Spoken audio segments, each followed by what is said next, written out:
Hey guys, this is Mike Mahaffey, the old bastard BJJ guy, here for BJJ Mental Models.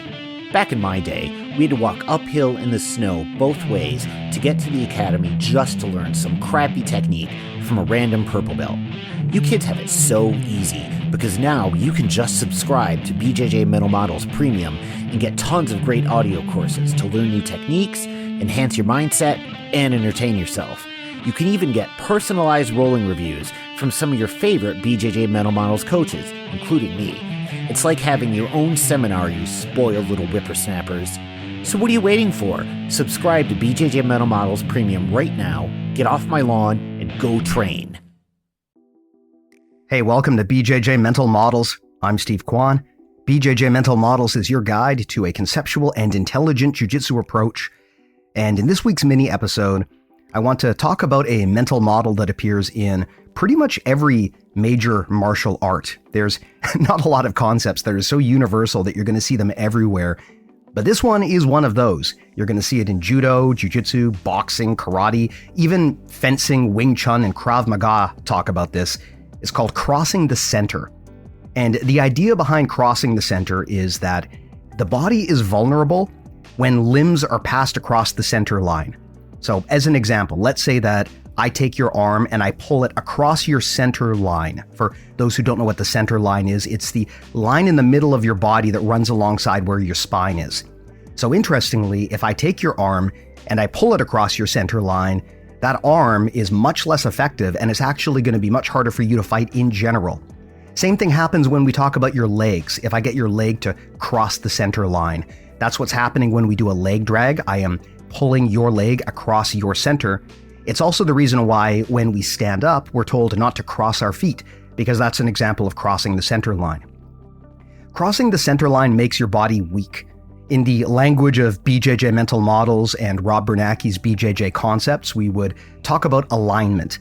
The idea that you want your posture, meaning your spine, to be in a strong position, and the idea being that you want your structure, which is your arms and legs, to also be in a strong position. If I'm able to pull your arm or leg across your center line, then I've attacked both your posture and your structure.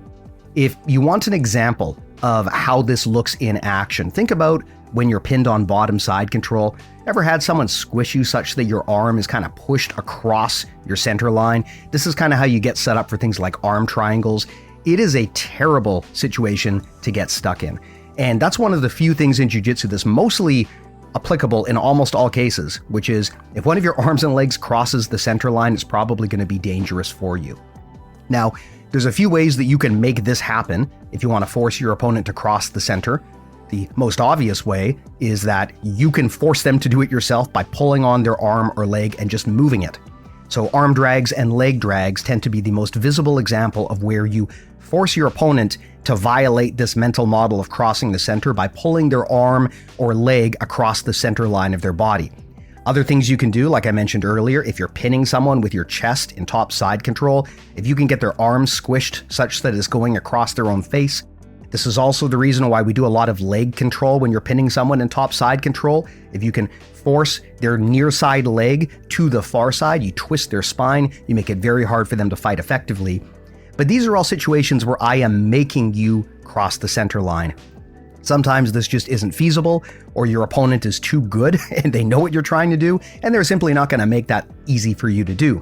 So the other way that you can cross the center line is by changing the angle. So think about it this way. If I am facing you dead on, face to face, then our centers are aligned, and unless we're doing something dumb with our arms and legs, we should not be crossing the center. However, imagine that you turn 90 degrees, so you're now looking to the side, but I'm still facing you. In this case, even though it might feel like your body is still in perfect alignment, for the purposes of this match, you've crossed the center line. So if your own arm is getting in the way of you fighting effectively, then even if I haven't touched your arm, even if I've just changed the angle, I've effectively made you cross the center line by going to an angle where you are no longer facing me directly. That's why the concept of dominant angles is so important in jiu-jitsu. If you're facing me head on, it's always going to be easier for you to fight me. If you're turning to the side, it's going to be a lot harder because you have crossed your own center line. Your arm or your leg is now in the way of you fighting effectively against me. That's why in striking arts, often the focus on footwork and getting to dominant angles will use the terminology crossing the center line. The idea is if I can get to your side, it's going to be a lot easier for me to throw a strike at you because your own arm is going to be in the way. So this is a concept, again, that you will see often in many martial arts. It's pretty much a universal thing. And in terms of how this can make your grappling better, really is just something that you always need to keep in mind. Never let yourself cross the center line, and always try to force your opponent to cross their center line. When we talk about Rob Biernacki's alignment framework on the podcast, people sometimes ask, how do you do that in reality? I agree about this base posture structure stuff, but how do I actually break someone's alignment? One of the most surefire ways to do that is force them to cross the center line. If you can get their arm pulled across their spine or their leg pulled across the midline of their body, odds are you're making them cross the center line. Now, there are some kind of weird situations, such as if someone is completely facing away from you. In that case, maybe you haven't technically crossed the center line because they're still kind of lined up with you. They're just facing away.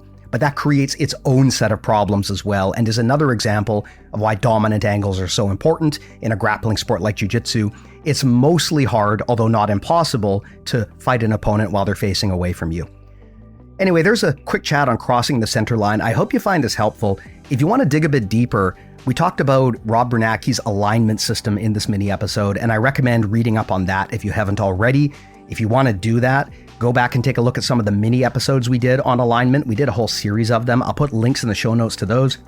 We've also got an awesome course that we made with Rob Biernacki that explains the alignment system in detail. If you don't have access to that, shoot me a message and I would be happy to hook you up.